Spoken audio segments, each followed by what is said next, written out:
ನಿರೀಕ್ಷೆ ವಾಕ್ಯ ಈ ಕಾರ್ಯಕ್ರಮವನ್ನು ನೋಡಲು ನನ್ನ ಪ್ರಿಯ ಸಹೋದರ ಸಹೋದರಿಯರೇ, ನಿಮ್ಮೆಲ್ಲರನ್ನ ನಾನು ಸ್ವಾಗತಿಸ್ತೇನೆ. ಇಂದಿನ ದೇವರ ವಾಕ್ಯವು ದಾನಿಯೇಲನು ಬರೆದ ಗ್ರಂಥ 6ನೇ ಅಧ್ಯಾಯ 26ನೇ ವಚನವನ್ನು ಧ್ಯಾನ ಮಾಡಿಕೊಳ್ಳೋಣ. ದಾನಿಯೇಲನ ದೇವರಿಗೆ ಭಯ ಭಕ್ತಿಯಿಂದ ನಡೆದುಕೊಳ್ಳಬೇಕೆಂದು ಆಜ್ಞಾಪಿಸ್ತೇನೆ. ಆತನೇ ಜೀವಸ್ವರೂಪನಾದ ಸನಾತನ ದೇವರು. ಆತನ ರಾಜ್ಯವು ಎಂದಿಗೂ ಅಳೆಯದು. ಆತನ ಆಳ್ವಿಕೆಯು ಶಾಶ್ವತವಾಗಿರುವುದು. ಆತನು ಉದ್ಧರಿಸುವವನು, ರಕ್ಷಿಸುವವನು, ಭೂಮಿ ಆಕಾಶಗಳನ್ನು ಅದ್ಭುತ ಮಹತ್ವಗಳನ್ನು ನಡೆಸುವವನು ಆಗಿದ್ದಾನೆ ಎಂಬುದಾಗಿ ಯಾರು ಹೇಳ್ತಾ ಇದ್ದಾರೆ? ಇದು ದಾನಿಯೇಲ ಹೇಳ್ತಾ ಇಲ್ಲ. ದಾನಿಯೇಲನ ಒಂದು ಸಾಕ್ಷಿಯನ್ನು ನೋಡಿ ದಾರ್ಯಾವೇಶನೆಂಬತಕ್ಕಂಥ ಬಾಬಿಲೋನ್ ಪಟ್ಟಣದ ಅರಸನು ಹೇಳ್ತಾ ಇದ್ದಾನೆ.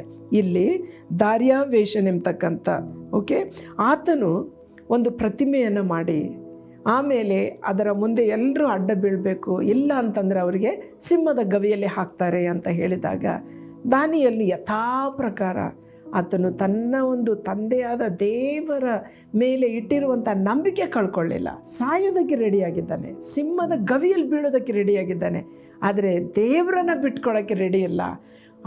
ಆ ಒಂದು ನಂಬಿಕೆ, ದೇವರಲ್ಲಿ ಇಟ್ಟಿರುವಂಥ ದಾನಿಯೇಲನ ಒಂದು ನಂಬಿಕೆ ಆ ಸಿಂಹದ ಗವಿಯಿಂದ ಆತನನ್ನು ಹೊರಗೆ ಬರುವಂತೆ ಮಾಡಿದ. ಆ ಹೊರಗೆ ಬಂದಂಥ ದಾನಿಯೇಲನ ಒಂದು ಅದ್ಭುತವನ್ನು ನೋಡಿ, ಇಂಥ ದೊಡ್ಡ ದೇವರು ಬೇರೆ ದೇವರಲ್ಲ. ಪ್ರಿಯರೇ, ಸತ್ಯ ದೇವರನ್ನು ಕಂಡುಕೋಬೇಕಾದ್ರೆ ನಾವು ಆಡುವ ಮಾತಿನಿಂದಲ್ಲ, ನಮ್ಮ ನಡೆ, ನಮ್ಮಲ್ಲಿರುವ ನಂಬಿಕೆ, ನಾವು ಎಷ್ಟರ ಮಟ್ಟಿಗೆ ಆ ನಂಬಿಕೆಯಲ್ಲಿದ್ದೇವೆ. ದಾನಿಯೇಲನಲ್ಲಿರುವಂಥ ನಂಬಿಕೆ, ಶದ್ರಕ್ ಮೇಷಕ್ ಅಬೇದ್ನೆಗೋ ಅವ್ರ ಹತ್ರ ಇರುವಂಥ ನಂಬಿಕೆ, ಅವರು ಬೆಂಕಿಯಲ್ಲಿ ಹಾಕಿದರೂ ಕೂಡ ನಾವು ಸಾಯೋಕ್ಕೆ ರೆಡಿ ಇದ್ದೇವೆ, ಆದರೆ ಜೀವಸ್ವರೂಪನಾದ ದೇವರನ್ನ ನಾವು ಎಂದಿಗೂ ಬಿಟ್ಕೊಡಲ್ಲ ಅಂತ ಹೇಳಿ ಅವರು ನಂಬಿಕೆಯಿಂದ ಎಲ್ಲ ಪರೀಕ್ಷೆಗಳಲ್ಲಿ ಅವರು ಉತ್ತೀರ್ಣರಾದರು ಎಂಬುದಾಗಿ ನಾವು ನೋಡ್ತೇವೆ. ಅದರ ಮೂಲಕ ಒಂದು ದೊಡ್ಡ ಸಾಕ್ಷಿ ಉಂಟಾಯಿತು. ಅದು ಏನು ಅಂತಂದರೆ, ಅನ್ಯ ಜನನು ಇಸ್ರಾಯೇಲ್ ದೇವರನ್ನು ಅರಿಯದೆ ಆರಾಧಿಸದೆ ಇರುವಂಥ ಒಬ್ಬ ರಾಜನು ಇಂಥ ಒಂದು ಸ್ಟೇಟ್ಮೆಂಟ್ ಕೊಡ್ತಾ ಇದ್ದಾರೆ. ಎಂಥ ಒಂದು ಮಾತನ್ನು ಹೇಳ್ತಾ ಇದ್ದಾರೆ ಅಂದರೆ, ನಾನು ಆಳುವ ರಾಜ್ಯದವರೆಲ್ಲರೂ ದಾನಿಯೇಲನ ದೇವರಿಗೆ ಭಯಭಕ್ತಿಯಿಂದ ನಡೆದುಕೊಳ್ಳಬೇಕೆಂದು ಆಜ್ಞಾಪಿಸ್ತೇನೆ. ಇದನ್ನು ಒಂದು ಆಜ್ಞೆಯಾಗಿ ಎಲ್ಲರೂ ಎಲ್ಲೆಲ್ಲಿ ಯಾವ್ಯಾವ ದೇಶಗಳಲ್ಲಿ ನಾನು ಆಳ್ವಿಕೆ ಇದೆಯೋ ಎಲ್ಲರೂ ದಾನಿಯೇಲನ ದೇವರಿಗೆ ನೀವು ಭಯಭಕ್ತಿಯಿಂದ ನಡೆದುಕೊಳ್ಬೇಕು. ಆತನೇ ಅಂದರೆ ದೇವರು, ಆತನೇ ಜೀವಸ್ವರೂಪನಾದ ಸನಾತನ ದೇವರು. ದೇವನಾಮಕ್ಕೆ ಸ್ತೋತ್ರವಾಗಲಿ. ಒಬ್ಬ ಅನ್ಯ ಜನರ ಬಾಯಿಯಲ್ಲಿ ದಾನಿಯೇಲನ ಒಬ್ಬನ ಸಾಕ್ಷಿ ಮೂಲಕ ಇಂಥ ದೊಡ್ಡ ಒಂದು ಅರಿವು, ನಿಜವಾದ ದೇವರು ಯಾರು ಎಂಬುವಂಥ ಅರಿವು ಇಲ್ಲಿ ಉಂಟಾಯಿತು. ಆತನ ರಾಜ್ಯವು ಎಂದಿಗೂ ಅಳೆಯದು. ದೇವನಾಮಕ್ಕೆ ಸ್ತೋತ್ರ. ಅದು ಎಂದಿಗೂ ಅಳೆಯದು. ಆತನ ರಾಜ್ಯ ಯಾರ್ದು? ದೇವಾದಿ ದೇವನಾಗಿರುವ ಸೃಷ್ಟಿಕರ್ತನ ರಾಜ್ಯ. ಯಾವೇ ದೇವರು? ಯೇಸು ಸ್ವಾಮಿಯ ರಾಜ್ಯ.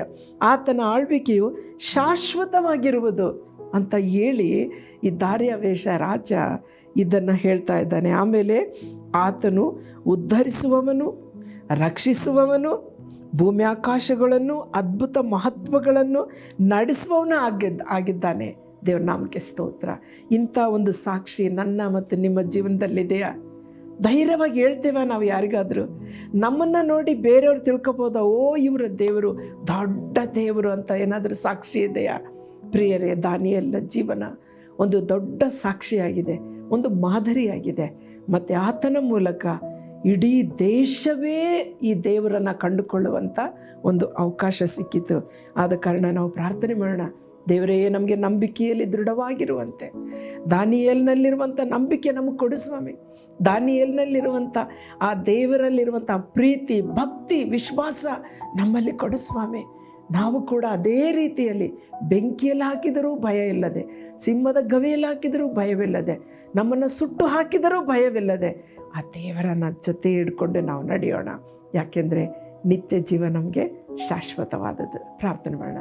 ನಮ್ಮನ್ನು ಬಹಳವಾಗಿ ಪ್ರೀತಿ ಮಾಡೋ ನಮ್ಮ ಪರಲೋಕ ತಂದೆ, ಹೌದು ರಜ, 70-80 ವರ್ಷದ ಆಯುಷ್ಯಕ್ಕೆ ನಾವು ಜಾಸ್ತಿ ಚಿಂತೆ ಮಾಡದೆ ನಮಗೆ ನಿತ್ಯ ಜೀವವನ್ನೇ ಕೊಟ್ಟಿರುವಂಥ ಯೇಸು ಸ್ವಾಮಿಯ ಪ್ರೀತಿಯನ್ನು ನಾವು ನೆನೆದು ನಿನಗೆ ಸಾಕ್ಷಿಯಾಗಿ ಬಾಳಲಿಕ್ಕಾಗುವಂತೆ ಕೃಪೆ ನೀಡು ಸ್ವಾಮಿ. ದಾನಿಯೇಲನ ಜೀವಿತದ ಮೂಲಕ ಅರಸನಾದ ದಾರ್ಯಾವೇಶನು ಎಷ್ಟು ದೊಡ್ಡ ಸಾಕ್ಷಿ ನಿನ್ನ ವಿಷಯದಲ್ಲಿ ಹೇಳುವಾಗ ಇಡೀ ಸ್ವಾಮಿ ದೇಶವೇ ನಿನ್ನ ಕಡೆ ಸ್ವಾಮಿ ತಿರುಗುವಂಥ ಒಂದು ಅವಕಾಶ ಸಿಕ್ಕಿತು. ನನ್ನ ಮತ್ತು ನಮ್ಮೆಲ್ಲರ ಜೀವನದ ಮೂಲಕ ಇದೇ ರೀತಿಯಲ್ಲಿ ಅನೇಕರು ಇನ್ನೂ ಅಂಧಕಾರದಲ್ಲಿರುವವರು ರಕ್ಷಣೆ ಮಾರ್ಗಕ್ಕೆ ಬರುವಂತೆ ನೀನೇ ಅವರಿಗೆ ನಮ್ಮನ್ನು ಉಪಯೋಗಿಸಬೇಕಾಗಿ ಯೇಸುವಿನ ಹೆಸರಿನಲ್ಲಿ ಪ್ರಾರ್ಥಿಸ್ತೇವೆ ತಂದೆ. ಆಮೇನ್.